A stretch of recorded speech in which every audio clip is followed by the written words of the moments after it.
ล้วนแต่เป็นลูกเป็นหลานของปู่จันทร์คนเล่าทั้งสิ้น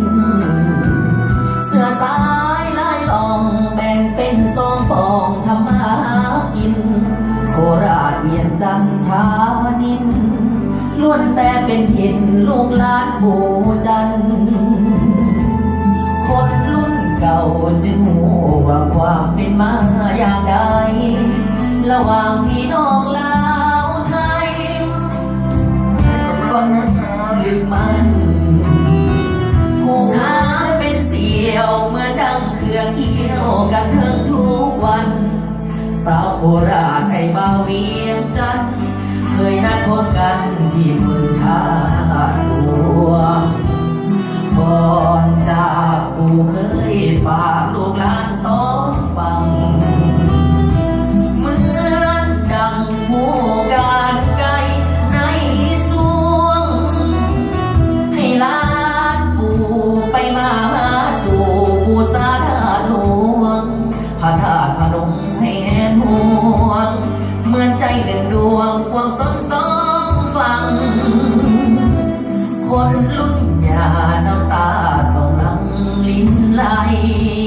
เมื่อจวบเราสิ้นไม้ผ่านโคราชไปน้ำตาอย่าหลั่งสาวมือกอดแนบสวงอกเหมือนใจจะพังคิดหอดอดีตความหลังสมัยยายังน้ำหูอยู่เวียงทองพอได้ห้องจากเทือพิพาทประกันใดขอไป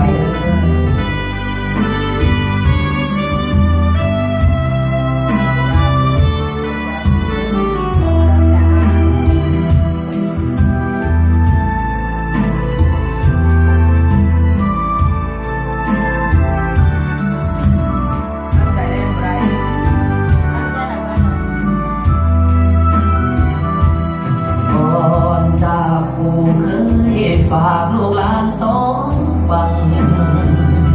เหมือนดังผู้การไกลในสวงให้หลานปู่ไปมาหาสู่ปู่สาธาตุหลวงพระธาตุพนมให้แห่ห่วงเหมือนใจหนึ่งดวงกวางสนสองฝั่งคนลุ้นยาน้ำตาต้องหลั่งลิ้นไหลเมื่อจวบเราลงสิ้นไม้ผ่านโคราชไปน้ำตาอย่าหลั่งสาวมือกอดแนบสวงอกเหมือนใจจะพัง